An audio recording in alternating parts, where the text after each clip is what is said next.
নির্বাচনে রাশিকা ও নিকিতা একে অপরের বিরুদ্ধে ভোটে দাঁড়িয়েছিলেন।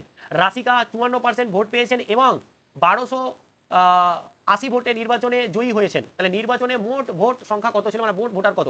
দারুণ অঙ্ক, দারুণ অঙ্ক। চলো দেখো, আমরা সবসময় ধরে নেব যে মোট ভোটার হচ্ছে 100%। কি বললাম?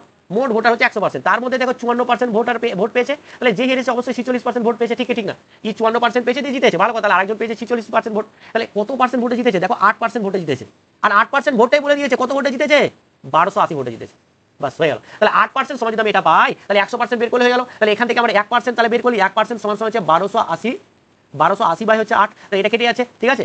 এটা কত হয়ে যাচ্ছে তাহলে? 12কে আমার 16, 8 ষোলো হচ্ছে 128, এটা হচ্ছে 160। তার মানে 1% মানে হয়ে যাচ্ছে আমার 1% মানে হয়ে যাচ্ছে 160। তাহলে 100% মানে বোথ সাইডে 100 গুণ করে দেবো, তাহলে এটা 100% হয়ে গেল। আর এটাকে 100 দিয়ে যদি আমরা গুণ করে দিই, 160 ইন্টু 100 সমান সমান হচ্ছে 16,000।